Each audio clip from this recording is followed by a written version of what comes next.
ही शांति का जामिन है, अदल ही अमन व अमान का जामिन है। जिस मुल्क में, जिस मोहल्ले में, जिस घर में, जिस बस्ती में, जिस कंट्री में, जिस स्टेट में और जिस दुनिया में मेरे भाइयों अदल नहीं होगा, वहां जुल्म होगा। अक़वाम मुत्तहिदा अगर अदल करने लगे तो इस्राइल और फिलिस्तीन की जंग 1 मिनट में रुक जाए। लेकिन अफसोस यह है कि संयुक्त राष्ट्र भी, अक़वाम मुत्तहिदा भी अमेरिका के दबाव में काम करता है। जैसे आज हमारे मुल्क के अंदर बहुत से गवर्नमेंट के विभाग और बहुत से सरकारी डिपार्टमेंट जैसे हमारे मुल्क के चौकीदार के दबाव में काम करते हैं, उसी तरीके से अमेरिका के दबाव में आज अक़वाम मुत्तहिदा भी काम करता है। इसलिए वो कड़ा फैसला नहीं ले पाता है। वरना हक तो यह है कि जिस तरह फिलिस्तीनियों ने जमीन दी है इस्राएलियों को रहने के लिए, उनसे यह कहा जाए कि तुम शरणार्थी बनकर रहो, उसके मालिक बनकर न रहो, क्योंकि ये जमीन फिलिस्तीनियों की है, अरबों की है, तुम्हारी नहीं है। तुम इन्हीं के बच्चों को मारते हो, इन्हीं के बच्चों को खत्म कर रहे हो मेरे भाइयों। लेकिन इतनी जुर्रत अक़वाम मुत्तहिदा के अंदर भी नहीं है जो हक बात कह सके और अदल और इंसाफ की बात कह सके। नहीं है। जितना अदल होगा उतना अमन होगा। एक यहूदी हजरत अली के पास आता है और उनके कान में कहता है, मैंने ये गलती की है, मैं अपना जुर्म कबूल करता हूँ। आए अमीरुल मोमिनीन, इस जुर्म की सजा है 10 कोड़े और मैं चाहता हूँ कि 10 कोड़े मेरे मारे जाएं। हजरत अली ने फैसला सुना दिया कि इस यहूदी ने अपना जुर्म खुद कबूल कर लिया है, इसलिए किसी गवाह की जरूरत नहीं है। लोगों, अब किसी गवाह की जरूरत नहीं है, लिहाजा इस यहूदी को 10 कोड़े मारे जाएंगे। अपने गुलाम कंबर से कहा उठो, अपने गुलाम कंबर से कहा उठो, आए मेरे गुलाम कंबर, इस यहूदी को 10 कोड़े मारो, क्योंकि इसने अपना जुर्म खुद कबूल कर लिया है। इसने अपना जुर्म खुद कबूल किया है, इसको 10 कोड़े मारो। किसको कहा? अपने गुलाम कंबर से। कंबर उठता है, कोड़ा उठाता है। अब मिजाज देखिएगा, कंबर उठता है, कोड़ा उठाता है। कौन है? हजरत अली का गुलाम है।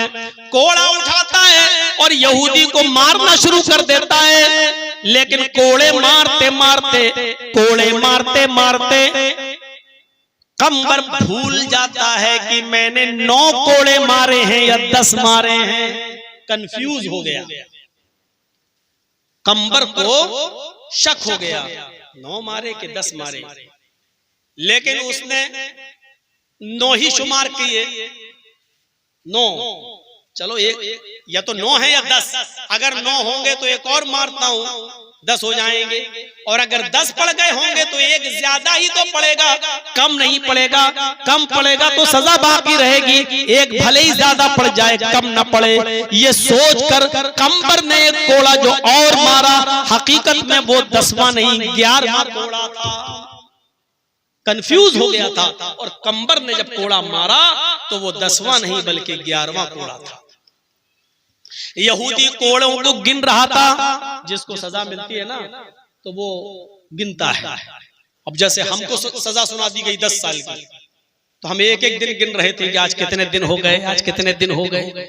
और जितना सजा देने, जिसको सजा सुनाई जाए, जितनी गिनती उसको याद होती है उतनी किसी और को याद नहीं। पुलिस भूल सकती है और चीजें भूल जाएंगी, लेकिन जिसको सजा होती है ना वो नहीं भूलता।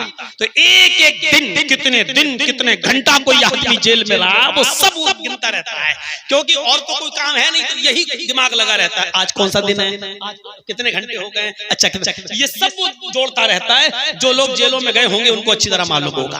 तो मेरे भाइयों, यहूदी कोड़े गिन रहा था, कितने कोड़े मेरे ऊपर पड़ गए, तो 11वां कोड़ा पड़ा। वो फौरन चीख पड़ता है, अमीरुल मोमिनीन अली, आपके गुलाम कंबर ने 1 कोड़ा ज्यादा। सजा तो मेरी 10 कोड़े की थी, लेकिन 11 कोड़ा मारा। हजरत अली ने फौरन कहा, कंबर इधर आ। ये यहूदी क्या बोल रहा है, क्या कहना चाहते हो? कंबर ने कहा, अमीरुल मोमिनीन, मैं इसको कोड़े मार रहा था, 5 6 7 तक गिनती बिल्कुल सही चली, उसके बाद मैं भूल गया और 9 10 में या 10 11 में मैं कंफ्यूज हो गया। अमीरुल मोमिनीन, ये सच है कि मैंने इसको कोड़े तो मारे हैं, लेकिन हो सकता है कि एक कोड़ा ज्यादा लग गया हो कि वो 9 10 में या 10 11 में मैं कंफ्यूज हो गया था। हजरत उमर कहते हैं, तो हजरत अली कहते हैं तुम कंफ्यूज हो गए थे, लेकिन यहूदी कंफ्यूज नहीं है, उसने साफ कहा है कि एक कोड़ा ज्यादा मारा है। लिहाजा उसी की बात को बुनियाद मानते हुए और सही मानते हुए ये तस्लीम किया जा रहा है कि तुमने एक कोड़ा उस यहूदी को ज्यादा मारा। खड़े हो जाओ, यहूदी की जगह पर अब तुम खड़े हो जाओ। हजरत अली ने कंबर को खड़ा कर दिया और यहूदी से कहा कोड़ा उठाओ, और एक कोड़ा तुम भी इसकी पीठ के ऊपर मारकर अपना बदला ले लो, क्योंकि एक कोड़ा इसने ज्यादा तुम्हें मारा है। फिर पूरे मजमे के अंदर तमाम यहूदी और ईसाइयों ने देखा कि उस यहूदी ने कोड़ा हजरत अली के गुलाम कंबर को भी मारा। आर भारत के आए चैनल वाले, जी न्यूज वाले, कम से कम हक भी अदा कर दो और ये भी बयान कर दिया करो कि इस्लाम के अंदर ये अदल था, इसलिए वहां पर अमन था, सुकून था। तुम्हें तो अवार्ड मिलना चाहिए कत्लो किताल का, लड़ाइयों झगड़े का, हिंदू मुसलमानों में नफरत फैलाने का। अगर तुम मजहबों की अच्छाइयां बयान करने लगो तो अभी सारे मजहब वाले आपस में किसी भाईचारे से रहेंगे, लेकिन ये तुम्हें मंजूरी नहीं है, ये तुम्हें बर्दाश्त ही नहीं है। हिंदू मुस्लिम का भाईचारा ये तुम कैसे गवारा कर लोगे, क्योंकि तुम्हारे आका को पसंद नहीं है, तुम्हारे सर पर जिसका हाथ है उनको पसंद नहीं है। तुम वो हो जिन्होंने कोरोना बम हजरत मौलाना साद को कहा था, तुम वही हो जिन्होंने निजामुद्दीन के अमीर को, तबलीगी जमात के अमीर को कोरोना बम कहा था, तुम ही वही हो जिसको कोर्ट ने क्लीन चिट दी हो, जिसको high court, lower court, supreme court से क्लीन चिट मिली हो, उसको हाई मीडिया वालों तुमही ने रुस्वा किया था, तुमही ने जलील किया था, तुमही ने बदनाम किया था। और ऐसे पता नहीं कितने लोगों को तुमने जलील किया, कितने उलमा को तुमने जलील किया, कितने मौलवियों को तुमने जलील किया, कितने दूरंदेशों को तुमने जलील किया, और कोर्ट का हंटर चला तो तुमने माफी भी नहीं मांगी और सॉरी भी नहीं कहा एक बार भी। मेरे प्यारे साथियों, हजरत अली के इस इंसाफ का मंजर पेश करो। यहूदियों में अमन था, ईसाइयों में अमन था, क्योंकि हमारे यहाँ अदल था, और अदल था तो अमन था। एक वाकये की तरफ और ले जाना चाहता हूँ। हजरत उमर पेशाब कर रहे हैं और पेशाब करते करते उनका गुलाम आ गया और चीखता है अमीरुल मोमिनीन, अमीरुल मोमिनीन। हजरत उमर फारूक ने सुन तो लिया, लेकिन पेशाब कर रहे हैं इसलिए बोले नहीं, इसलिए कोई जवाब नहीं दिया। लेकिन जब पेशाब करके फारिग हुए तो उसको बुलाया, इधर क्या है, इधर, और एक थप्पड़ दिया उसके गाल पर। अमीरुल मोमिनीन, अमीरुल मोमिनीन चिल्लाते चले जा रहे हो, मैं पेशाब करने के लिए बैठा हुआ था और तुम चीख रहे हो अमीरुल मोमिनीन, अमीरुल मोमिनीन। शर्म नहीं आती तुम्हें? कहा ठीक है, आइंदा ख्याल रखूंगा।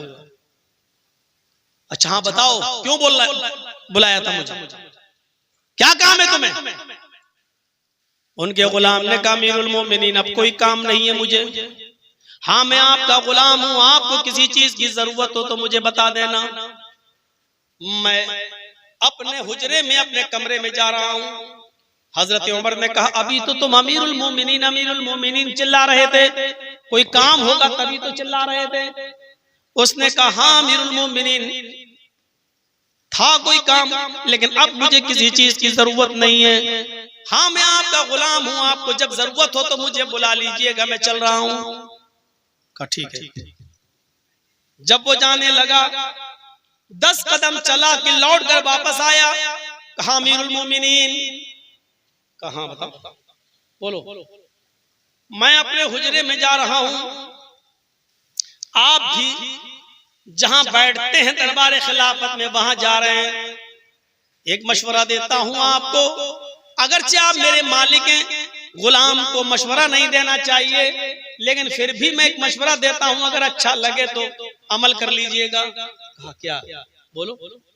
कहा अमीरुल मोमिनीन, जब आप दरबार खिलाफत में जाएं, जहां चटाई पर आप बैठते हैं और लोगों के फैसले करते हैं, उनके बातों को, उनकी शिकायतों को सुनते हैं, वहां बैठकर थोड़ी देर के लिए इतना सोच लीजिएगा, आपने मुझे जो मेरे गाल पर थप्पड़ मारा है, ये थप्पड़ जायज था कि नाजायज? कहीं आपने मुझे नाजायज तो नहीं मारा? बस इतना सोच लीजिए, शायद आपको एहसास हो जाए। हजरत उमर ने कहा, मैंने नाजायज क्यों मारा? इधर आओ। तुम अमीरुल मोमिनीन नहीं चिल्ला रहे थे? कहां चिल्ला रहे थे? तुम्हें नहीं मालूम कि एक बार तुम बोलते थे, आज बार बार बोलते चले गए? कहा अमीरुल मोमिनीन में एक बार बोलता था तो आप जवाब देते थे जी हाँ बोलो। जब आपका की आवाज मेरे कानों में आ जाती थी तो फिर मैं बोलना बंद कर देता था। आज आपने कोई जवाब ही नहीं दिया, इसलिए बोलता चला गया। सोचा कि आपने सुना नहीं होगा। कहा मैं पेशाब कर रहा था, क्या तुम्हें मालूम नहीं कि पेशाब करते वक्त बोला नहीं जाता? मैं पेशाब कर रहा था और तुम जानते थे कि मैं पेशाब कर रहा हूं, तो तुम्हें चीखने की क्या जरूरत थी और बार बार बोलने की क्या जरूरत थी? उसने कहा अमीरुल मोमिनीन, मैं उस जात की कसम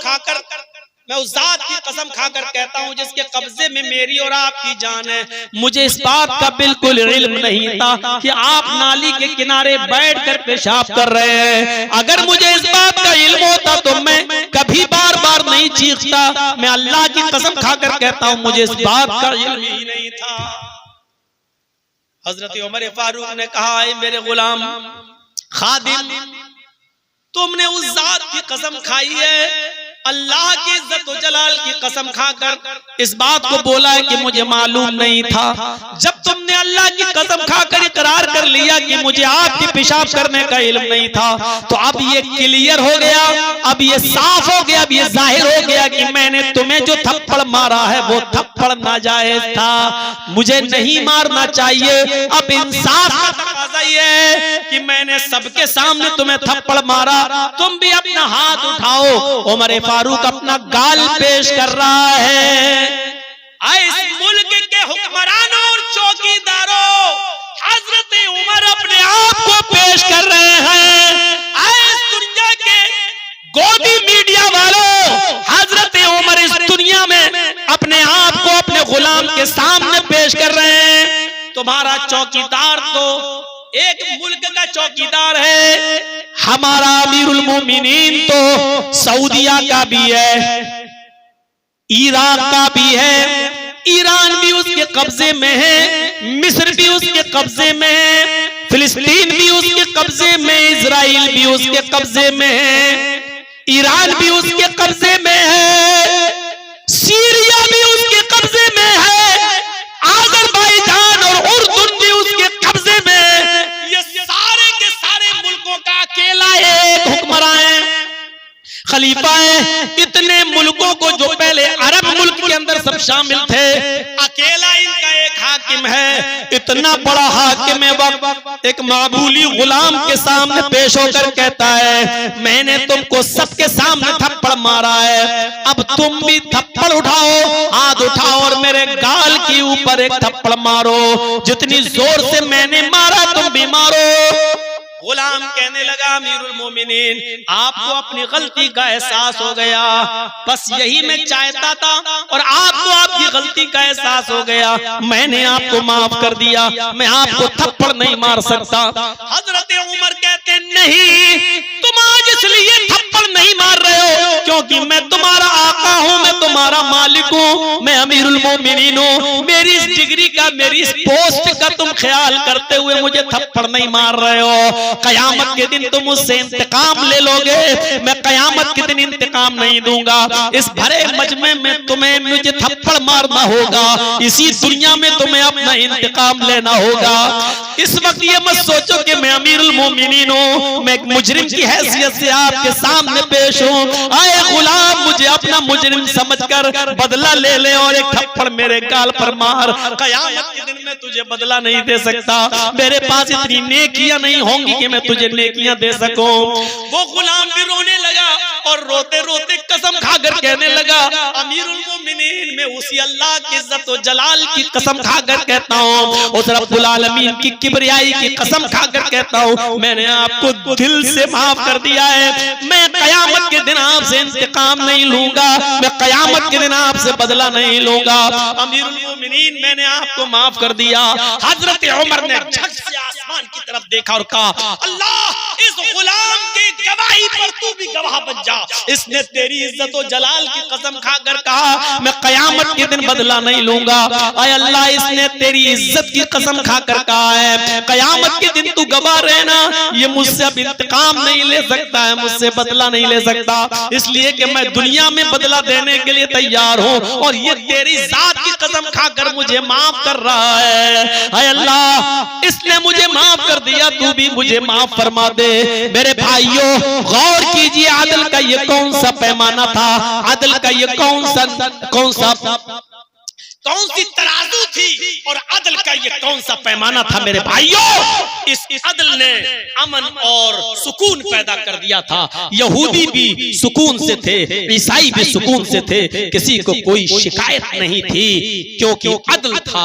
आज हम गुजारिश करेंगे कि इस मुल्क में अदल कायम करो ताकि अमन पैदा हो जाए। और ये मैं नहीं कह रहा हूँ, महात्मा गांधी जी ने भी कहा था कि जितना भारत में अदल होगा उतनी शांति होगी, और उन्होंने तो यहाँ तक कहा, हजरत उमर जैसा अदल भारत में पैदा करो ताकि खून खराबा ना हो और भारत में शांति बहाल हो जाए। मेरे प्यारे साथियों, 3:40 तक 1.5 घंटे के इस खिताब के अंदर मैंने आपके सामने जो बातें बताई हैं, उन बातों का लब्बुलुबाब यही है कि इस्लामी अदल तभी कायम होगा, इस अमन और अमान तभी कायम होगा जब अदल होगा। इसलिए अपने घरों में अदल पैदा कीजिए, अपनी बीवियों के साथ, पड़ोसियों के साथ, यतीमों के साथ, गरीबों के साथ, औलाद के साथ, सबके साथ अदल कीजिए। आप इंशाअल्लाह जहां जहां अदल करेंगे अमन ही अमन पैदा होगा। हम अल्लाह से दुआ करते हैं कि अल्लाह आलमीन हमारे मुल्क में अमन और अमान पैदा फरमा दे। अल्लाह दुनिया में अमन और अमान पैदा फरमा दे। इजराइल और फिलिस्तीन की इस जंग में अल्लाह तू हक का साथ दे दे। बारे इलाह जालिमों को बर्बाद कर दे। अल्लाह जो आज जुल्म और ज्यादती के तूफान खड़े कर रहे हैं, अल्लाह तू इसको उनको दुनिया से तहस नहस कर दे। अल्लाह तू उनको दुनिया से बर्बाद फरमा दे। अल्लाह हम तुझसे दुआ करते हैं कि अक़वाम मुत्तहिदा को भी अदल कायम करने की तौफीक अता फरमा।